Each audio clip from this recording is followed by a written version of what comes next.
जल्दी से चैनल को सब्सक्राइब कर लीजिए क्योंकि एग्जाम के लिए अभी बहुत कम टाइम बचा हुआ है, 2 दिन बचे हुए हैं, तो आपको टिप्स और टेक्निक्स बहुत ज़्यादा मिलेगा इस चैनल पे।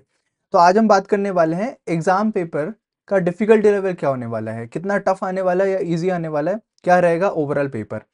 तो ये वीडियो हर साल हम बनाते हैं जहाँ पे डिफिकल्टी लेवल हम पता करते हैं कि कितना आएगा। देखो, अगर मैं डायरेक्ट आंसर बात करूं तो डिफिकल्टी लेवल एवरेज लेवल का आएगा। क्यों बता रहा हूँ?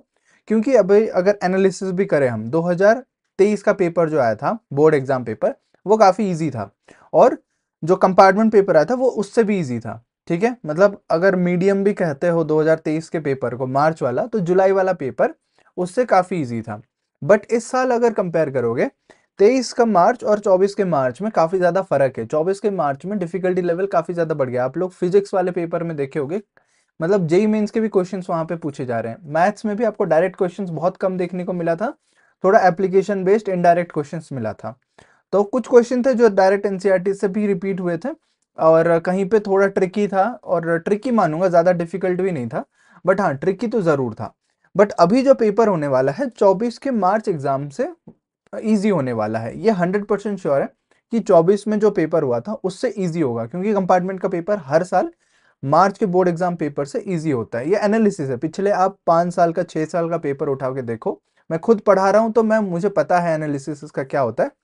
और आप अगर निकाल के वो पेपर्स को देखोगे, आपको पता चलेगा कि काफी ज्यादा फर्क है। हाँ, सच में इजी पेपर आता है। बट इजी मतलब कि इसको अटेम्प्ट कैसे करेंगे, क्या क्या पढ़ के जाएंगे, लास्ट मोमेंट में क्या रिवीजन करेंगे। तो लास्ट मोमेंट में अगर आपको कहीं से इंपॉर्टेंट क्वेश्चंस मिल रहा है, revise the important questions first and last. Important questions को जरूर से करना है। उसके अलावा आपको प्रीवियस ईयर के पेपर्स को रिपीट करने हैं, क्योंकि कुछ ऐसे टॉपिक्स हैं हर चैप्टर के, हर सब्जेक्ट में, जो रिपीट होते हैं। और ऐसा नहीं कि 100% ऑफ द सिलेबस हमेशा इंपॉर्टेंट रहता है, हर बार मतलब कुछ ना कुछ इंपॉर्टेंट, कम इंपॉर्टेंट, ऐसे मतलब मिक्सचर बना रहता है। यहाँ पे भी आपको फोकस करना है कि आप प्रीवियस ईयर करके जाओ, हर चैप्टर के इंपॉर्टेंट क्वेश्चंस को देख के जाओ, और रिपीटेड जो टॉपिक्स हैं उसको बार बार करो। जैसे मैं अगर मैथ्स में बताऊं कुछ रिपीटेड टॉपिक्स, अभी जो आने वाला क्लास होगा, अभी नेक्स्ट क्लास होगा, रात को मैं वीडियो डालूंगा, यहाँ पे आपको मैं बता रहा हूँ कि गारंटेड क्वेश्चंस क्या है जो कि आएंगे ही आएंगे। अभी मैं क्लास लेने जा रहा हूँ तो वो क्लास में मैं डिस्कस करूंगा और स्टूडेंट से बात करूंगा, तो वो वीडियो आप तक मैं पहुंचा दूंगा। पूरा लंबा लेक्चर रहेगा, 1-1.5 घंटे का ही क्लासेस रहेगा।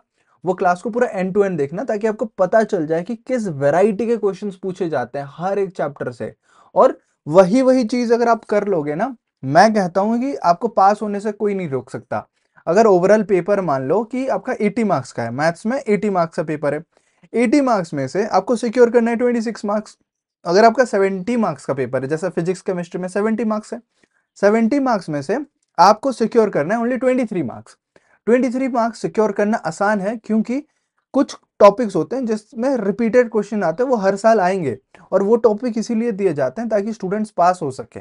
सीबीएसई कभी नहीं चाहता कि आप फेल हो जाओ या ज्यादा से ज्यादा स्टूडेंट्स को फेल कराएं, उससे तो उसका ही रिजल्ट खराब होगा सीबीएसई का।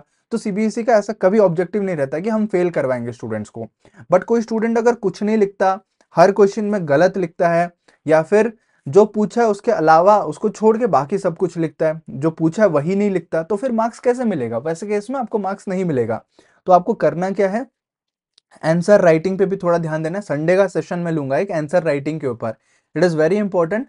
क्योंकि अगर आपको सब कुछ पता होगा, आपने पढ़ा भी होगा सही से, अगर आप लिखोगे नहीं तो नहीं मिलेगा। तो कमेंट सेक्शन में मुझे अभी के अभी मैसेज करके बता दो कि आंसर राइटिंग पे वीडियो चाहिए। बस आंसर राइटिंग लिखो, मैं समझ जाऊंगा कि आपको आंसर राइटिंग पे वीडियो चाहिए।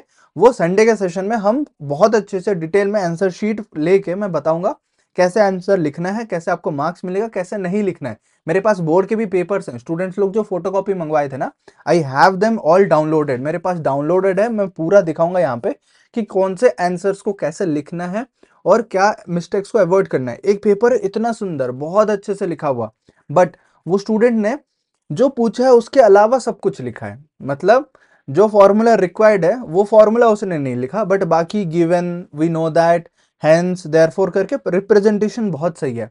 तो हमें उस आंसर शीट से क्या सीखना है कि लिखना तो हमें सही से है, सुंदर हैंडराइटिंग से है, बट जो पूछा है वो लिखना है।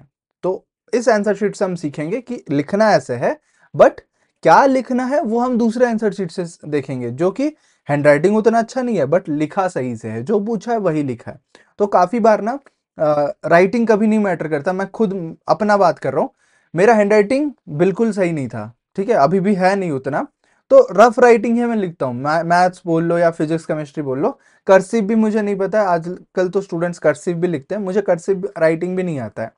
तो बिना कर्सिव राइटिंग के मैं नॉर्मल ऐसे लिख लिख के आई सिक्योर्ड गुड परसेंटेज, 84.2% आए थे मेरे 12th में। फिजिक्स केमिस्ट्री हो गया और मैथ्स में तो 95 मार्क्स में सिक्योर किया था। तो ये कैसे हो पाया? आंसर राइटिंग की वजह से, क्योंकि मुझे पता था आंसर्स को कैसे रिप्रेजेंट करना है। भले मुझे नहीं पता था, मुझे फिजिक्स केमिस्ट्री में बहुत दिक्कत हुआ, बट मैथ्स अच्छा था तो मैथ्स में एवरेज परसेंटेज बढ़ गया। बट मैं पास कैसे हुआ? इतना मतलब डिफिकल्ट हो गया था मेरे लिए, मैं सोच रहा था मैं पास भी नहीं हो पाऊंगा। बट यहाँ पे आंसर राइटिंग का रोल बहुत अच्छा मैटर करता है। सिलेक्टेड टॉपिक्स को पढ़ोगे, एक मैं रूल आपको बताता हूँ, परेटो प्रिंसिपल, शायद आपको ये पता होगा। परेटो प्रिंसिपल मतलब हर टॉपिक का, हर चैप्टर का, या हर चीज में, लाइफ में आप कुछ भी कर रहे हो, कुछ भी सीख रहे हो, हर चीज का 20% ऐसा होता है चीज जो कि आपको 80% रिटर्न देगा। इसका मतलब क्या है? अगर मैथ्स की बात करें, मैं मैथ्स का एग्जाम्पल बार बार ले रहा हूँ क्योंकि मैं मैथ्स पढ़ाता हूँ। मैथ्स में कुछ ऐसे 20% टॉपिक्स होते हैं, वो 20% टॉपिक्स ऐसे होते हैं जिससे 80% ऑफ द कॉन्सेप्ट आपको क्लियर हो जाएगा हर चैप्टर के। जैसे 3D है, अगर आप 3D ज्योमेट्री पढ़ रहे हो, 3D ज्योमेट्री में आपको क्या चाहिए? एंगल बिटवीन टू लाइन्स चाहिए, foot of the perpendicular image. यही चीज अगर आप सीख लोगे ना, बाकी कॉन्सेप्ट ऑटोमेटिक हो जाएगा, और क्वेश्चन एग्जाम में क्वेश्चन आने का प्रोबेबिलिटी ज्यादा है इन्हीं टॉपिक्स का जो मैंने आपको बताया। जैसे प्रोबेबिलिटी चैप्टर है, अभी प्रोबेबिलिटी मैंने नाम ले लिया, तो प्रोबेबिलिटी जो चैप्टर है, उस चैप्टर में भी एक टॉपिक है बेस थ्योरम। तो बेस थ्योरम, टोटल प्रोबेबिलिटी अपने आप में एक टॉपिक है, दूसरा है प्रोबेबिलिटी डिस्ट्रीब्यूशन। यही तो टॉपिक इतने इंपॉर्टेंट है जिससे क्वेश्चन बार बार रिपीट होते हैं। तो इसके अलावा आपको करना ही नहीं है, अभी टाइम वेस्ट नहीं करना है कि मैं ये भी पढ़ लूँ, वो भी पढ़ लूँ, वो भी पढ़ लूँ। नहीं, सभी चीज पढ़ने का टाइम था 1 महीने, 1.5 महीने, 2 महीने के लिए।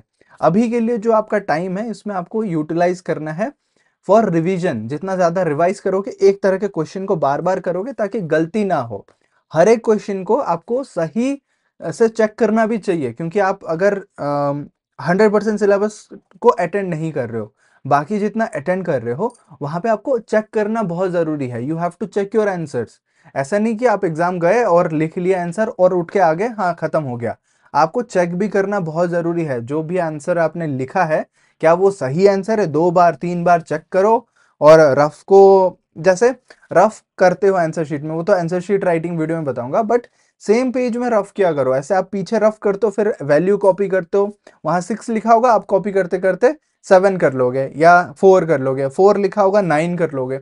ऐसे करके अगर आप कॉपी करोगे तो फिर वैल्यूज तो गलत हो जाएगा, वैल्यूज गलत होगा तो आंसर गलत आएगा। भले आपने इतना टाइम स्पेंड किया, इतना आपने किया, सॉल्व करके भी आपका आंसर अगर गलत आएगा तो क्या फायदा ऐसे लिखने का?